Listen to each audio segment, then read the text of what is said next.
Nilingon ni Larissa ang nagsalita. Si Manang Nelia. Hindi ka na niya narinig, Ining.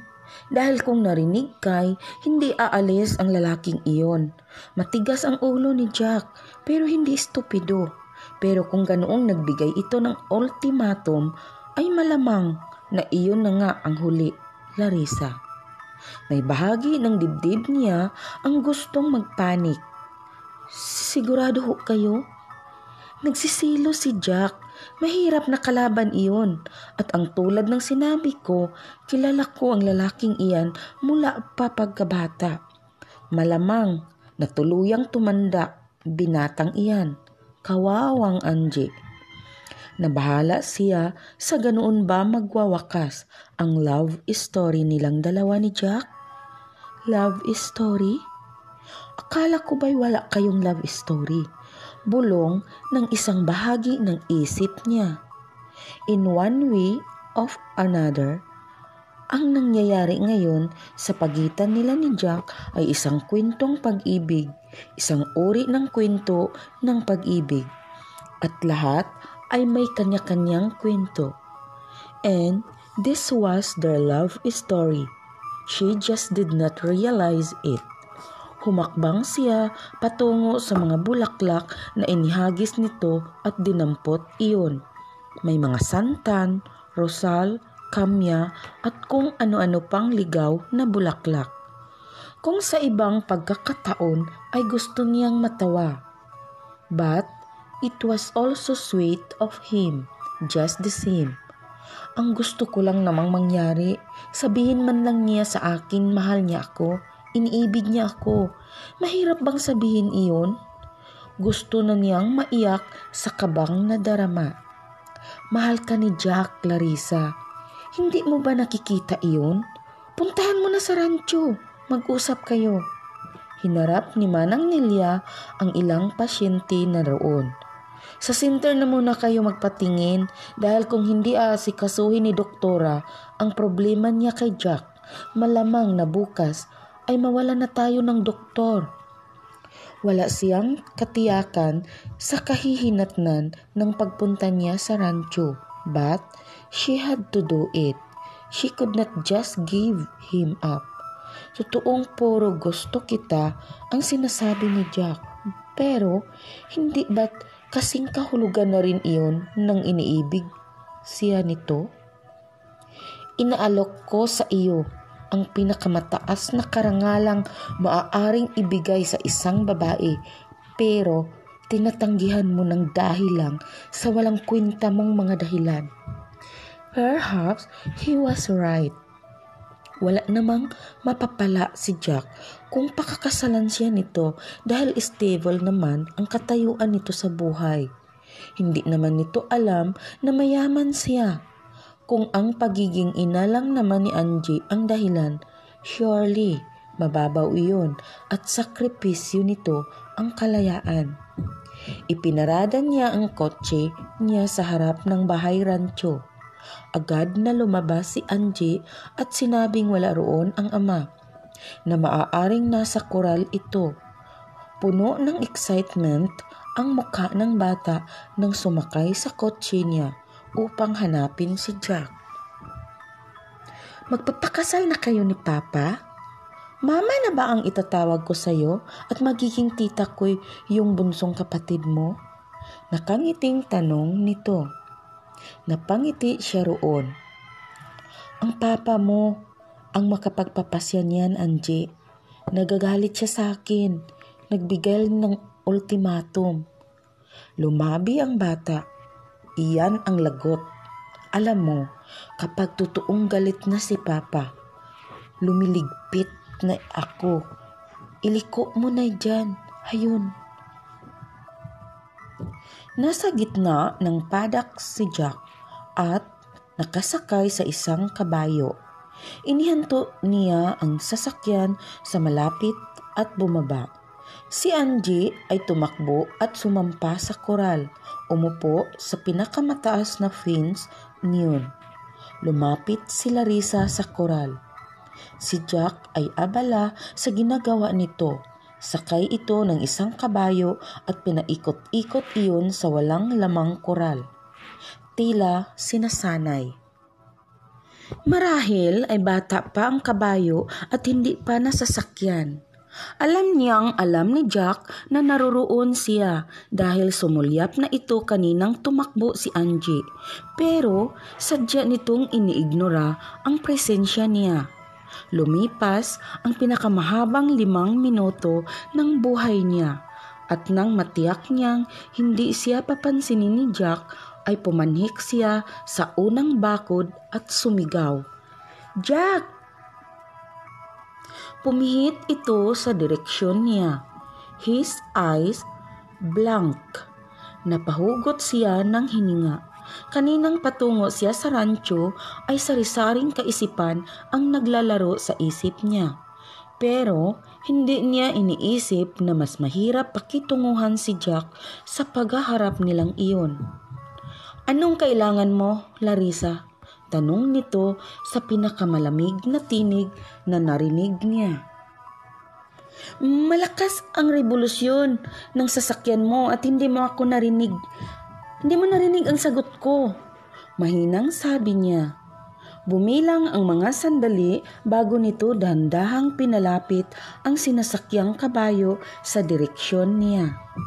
His face void of any emotion, parang android sa Star Wars.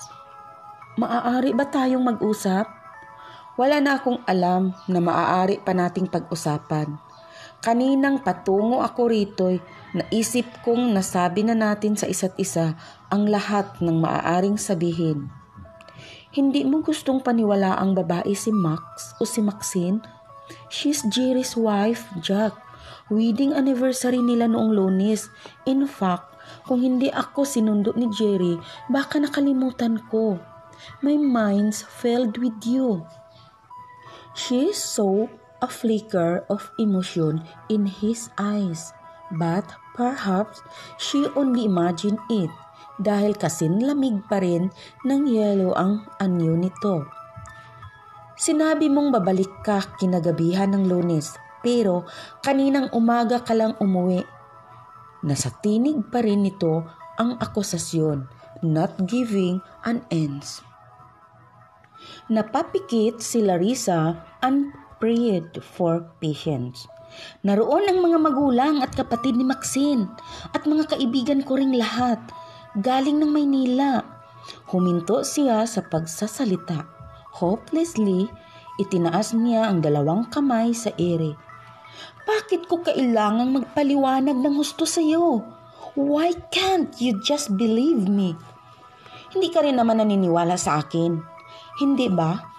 Hindi ka naniniwala sa mga sinasabi ko sa iyo na ginagawa ko ang abot ng aking makagawa para lang mahalin at ibigin mo.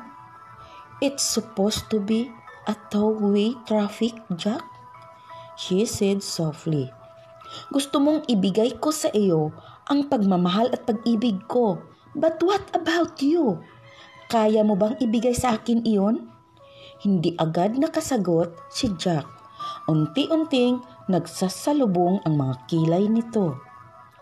"Hindi naman romance ang senseless courtship ang kailangan ko, Jack. Gusto kong marinig mula sa iyo na mahal mo ako, na iniibig mo ako, na kaya mo akong pakasalan ay dahil gusto mo akong makasama sa buhay mo. Mahirap bang sabihin na mahal mo ako?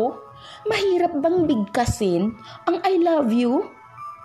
Gusto kitang pakasalan, Larissa, at iyan ay magtatali sa iyo sa akin habang buhay. Hindi mo ba naiisip iyon?" "No." She shook her head definitely. "Hindi ko na naisip iyon. Ang nasa isip ko ay hindi mo gustong maabala sa mga trabaho mo rito sa rancho. Kaya wala kang panahong ipadama sa akin na importante ako.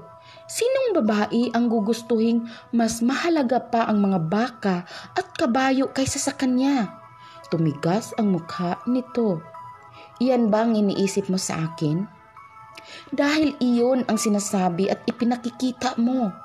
Nakulang pa ang panahon mo sa rancho sa dami ng trabaho. Ako, gusto kong malaman kung ano ang nararamdaman mo para sa akin. Inilagay niya ang isa niyang kamay sa dibdib niya. Hindi sapat ang gusto mo lang ako, Jack. Kaya mo akong pakakasalan.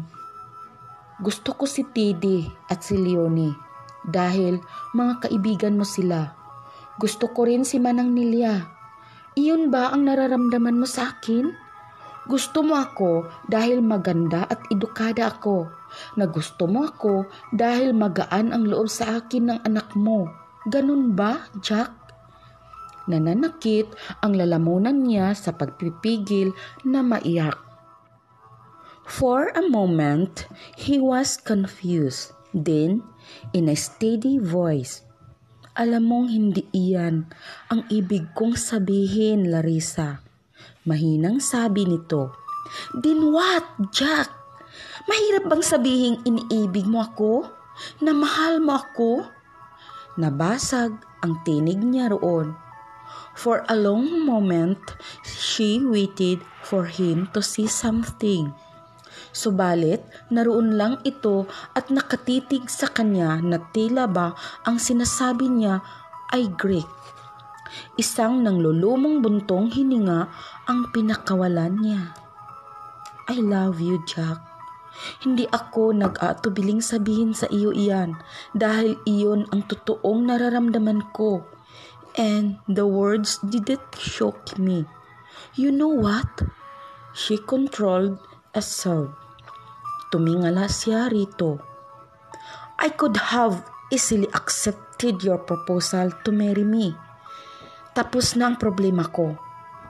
A provision in fathers will stated that if I don't marry before I turn 29, ang kapatid kong bunso'y mauuwi sa pangangalaga ng stepmother ko. Anne's not her daughter. At hindi siya interesado sa kapatid ko. Ang interes niya'y nakatuon sa pamamahala sa trust fund nito.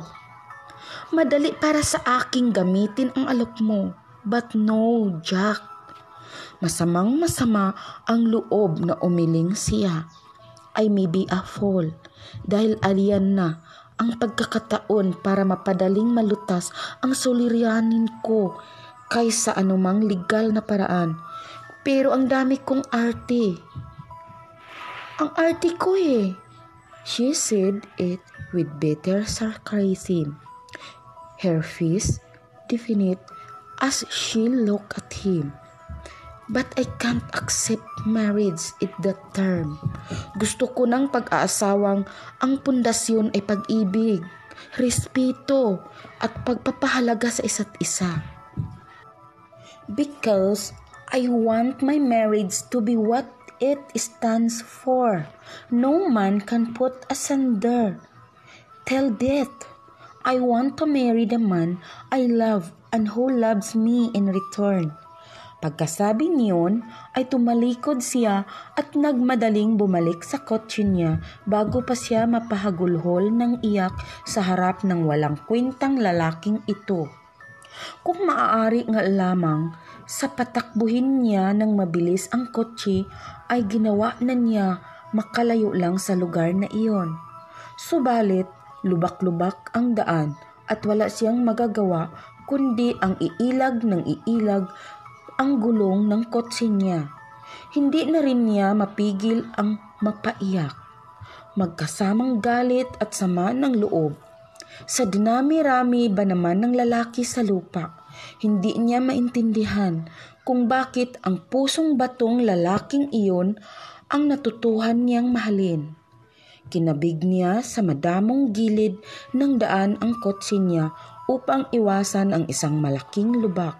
Subalit, isa iyong hukay na natatakpan lang ng mga bagong tubong damo.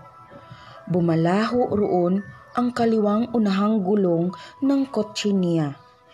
"Damn!" Pinukpok niya ng kamay ang manibela nang hindi niya maiahon ang gulong na lalo pang bumaon sa putik. Naiiyak sa iinis na bumaba siya ng kotse. Sinilip ang lahong gulong at sinipa iyon. Napatili siya sa sakit sa ginawa niya. Ngayon ay kailangan pa niyang manghingi ng tulong sa mga tao sa lugar na iyon. Iyon ay kung may tao ngang dadaan. Padabog siyang umupo sa nakahapay na puno ng niyog at tinitigan ng wala sa loob ang kotse. Nang mula sa peripheral vision niya ay nahagip ng tingin niya ang isang anino.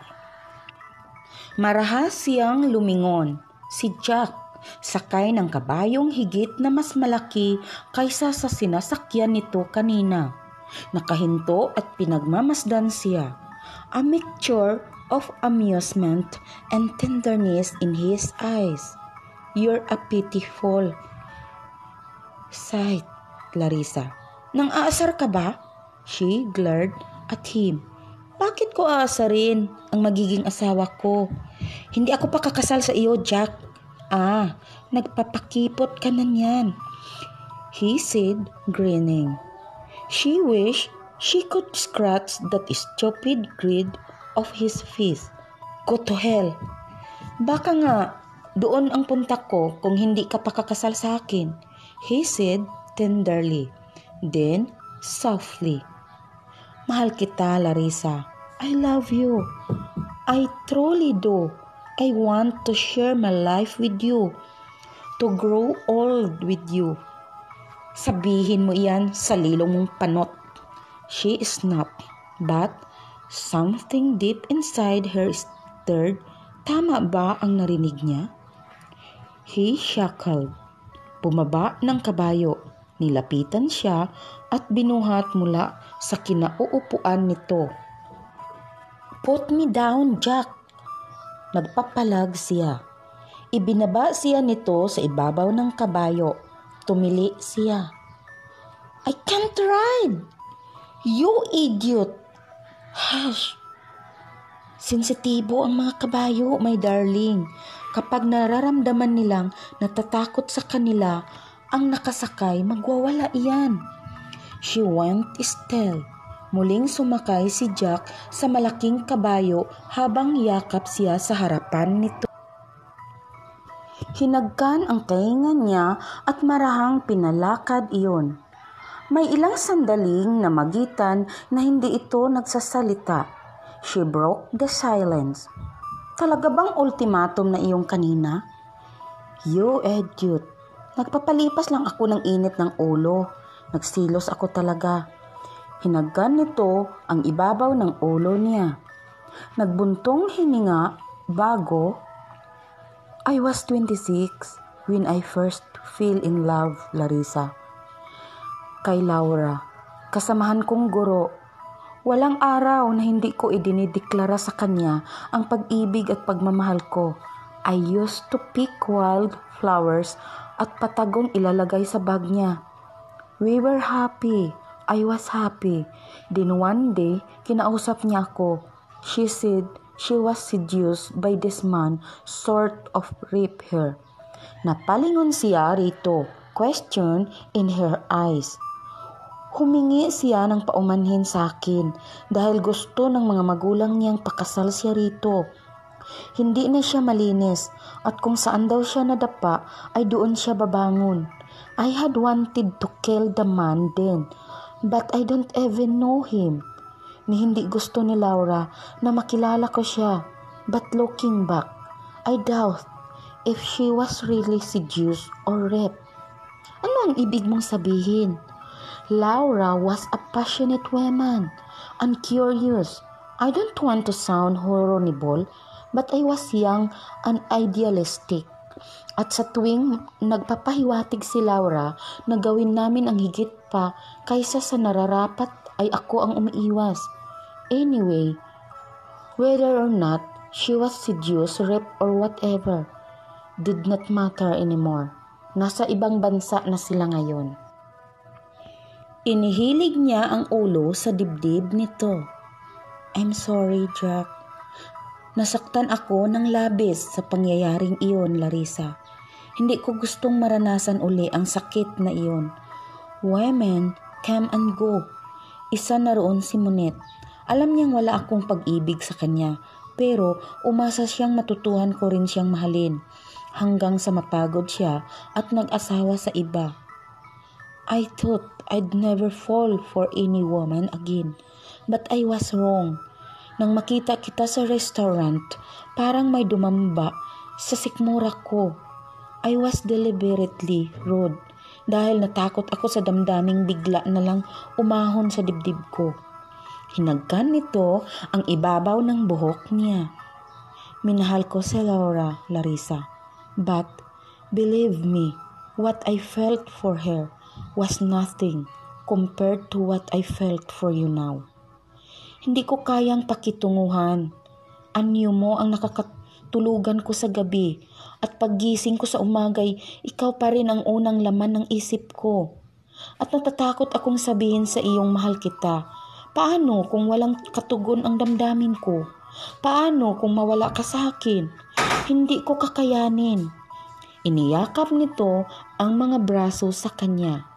Possessively. Hindi ako mawawala sa iyo, Jack, she said softly. Kung ang iniisip mo'y ibang lalaki. There were men in my life, pero wala akong pinagbigyan sa sarili ko alinman sa mga naging boyfriends ko. I will only give myself to the one I love. Oh, Larissa, do you think I deserve you? Napaharap siya ritong bigla. Dinuro ng daliri ang dibdib nito. Don't give me that melodramatic crap, Jack. Dilatory. Kung inaakala mong mababawi mo pa ang sinasabi mo sa akin, ay nagkakamali ka. Isang halakhak ang pinakawalan ni Jack bago bumulong. Ay ayatin ta ka, Larissa. See, hindi naman mahirap bigkasin ang I love you, diba, Jack? I love you, Larissa. I love you too, Jack. He smiled and planted a soft kiss on her temple. Mga ka-lovely, dito nagwawakas ang kwentong pag-ibig na ito. Sana'y nagustuhan ninyo ang kwento nating ito. Abangan nyo po ang susunod nating kwentong pag-ibig na magpapaantig sa inyong mga puso. At huwag kalimutang mag-like, share, comment sa ating video. At kung bago ka pa lang sa channel na ito, huwag kalimutang mag-subscribe at pakiclick ng bell para ma-notify kayo sa mga bagong nating uploads. At sa mga gustong magpa-shoutout, mag-iwan lamang kayo ng comment sa comment section. At sa mga gustong magpadala ng mga sariling kwento, pwede ninyo itong ipadala sa aking email linlove7@gmail.com o di kaya sa aking FB Lovely ko. Maraming salamat sa inyong pakikinig. Hanggang sa muli, ito ang inyong Ate Lovely. God bless and more power.